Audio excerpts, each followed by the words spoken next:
Hi everyone, thanks for tuning in to Successful Small Service Contracting again. I show the single operator contractors of all kinds how to be a successful contractor or services provider and how to carve out the time in life to enjoy your success. Today I want to tell you about the lawn services business. What a business this is. People in the U.S. spent nearly $15.9 billion, that's billion with a B, last year on professional home and office services in general, and that trend is expected to go upwards of that by 15 to 20% in the next short few years. Wow. A huge demand for sure, and the demand will stay high. Specifically, more and more people hire lawn service companies to keep up their homes and offices maintained than ever before. And you can blame a good chunk of this demand on the baby boomer generation. These folks are now in their 70s, their 80s, and 90s, and they're just not able to do things themselves as they once did. Plus, when the economy's good, people would rather hire the work than do it themselves. Business opportunities arise also as the established lawn service companies' owners' bodies wears out from the physical demand of the work, and they get a job that is less physical. At this point, the business is now for sale to a budding entrepreneur or an ongoing lawn care business that wants to expand. And this is a great opportunity for expansion either way. You have the opportunity to buy the client list and possibly some equipment at some very good deals. And this is all through research that I've done.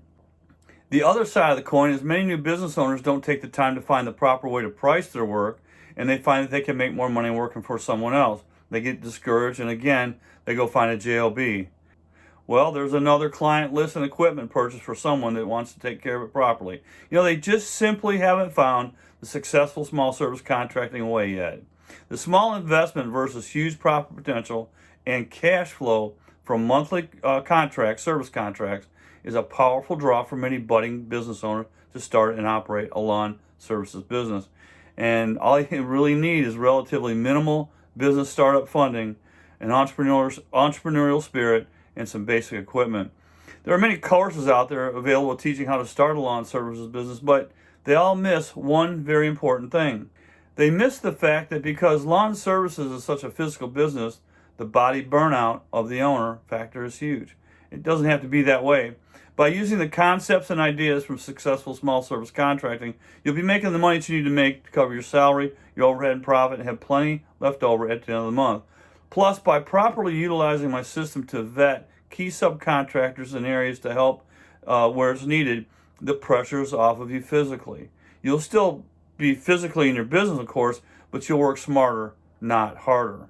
The lawn services business encompasses many areas, and it's very versatile. Home lawn care, office lawn care, tree service, bush hog service, planting, weeding, fertilization, backyard scapes, outdoor living and entertainment areas, which is huge right now, land clearing, rock scapes, decks, pruning, stump removals, gutter cleaning, pressure washing, and it just goes on and on. And actually, this is the short list. The lawn services business can be extremely lucrative for the single operated person without killing yourself following my successful small service contracting course. For example, your new client is Mrs. Jones, and you've been maintaining her lawn for a couple of months, and she really likes your work, and she's starting to trust you. You have used the contractpreneur subcontractor interview process and have found several subs that you'd like to use to offer additional services to your clients. Now, let's say you now have a tree cutter, a painter, a gutter cleaner, carpet cleaner, and a pressure washing contractor that, based on your experience with them in the past or your good gut feeling through the contractpreneur subcontractor interview process, will treat your clients as you would and will do an excellent job representing you. You're going to create a flyer to list the services you have available to Mrs. Jones should she ever need them. Then when she calls you to inquire about one of these services, you can bring in your vetted sub to actually perform the work. Mrs. Jones would always contact you, and you would quote the work, and then you would contact the sub to perform the work. If it's a job that you feel uncomfortable quoting ahead of time, feel free to bring your subcontractor over to look at the job. They would only quote their price to you, and then you would quote the client with your markup on top. Your sub already knows through your interview process that you will pay his fee on time every time, and he understands that all work requested by his client must go through you each and every time, or you'll be forced to offer the jobs that you get to someone else that will play by your rules. It's that simple. Using trusted and vetted subcontractors takes a good bit of pressure to earn money off your back, literally. You can also refer these subcontractors and collect referral fees, but to make real money, I suggest handling them as above.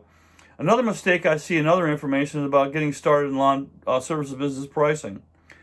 First off, pricing any contracting by the job is a huge mistake. You simply cannot make enough money by the hour in today's economy to make ends meet in business today. Clients can't wrap their heads around paying someone $100 plus or more an hour. Plus, it's too open-ended. They don't know how fast or slow you are. Of course, being fast by the hour, it hurts you. And being slow by the hour hurts the client. It's a losing game for all, for sure. If $100 plus per hour seems high to you, I want you to think about it. You can only get paid for the time that you spend working at someone's home or office. How do you get paid for the time you spend for shopping for supplies, driving back and forth to jobs, estimating jobs, and all of the above? Well, you don't. That's all for free in the pay per hour business model. And while that sounds like a good amount of money hourly, the free work time dilutes it greatly, and you can do a much better getting a regular job. There's a far better way. Introducing Choices Menu Pricing. Choices Menu Pricing enables you to give the client a choice of 4 levels and cost of the service designed by you once you see the job. Each level is a different price based on more or less work to be done.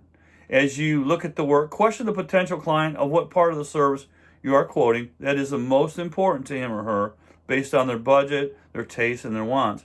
And once known, you build your client different levels and costs from there. Meanwhile, using Choices Menu Pricing, your cost of doing business are calculated from real costs in today's business place, and you make money consistently no matter the level the client chooses. That is a beautiful thing.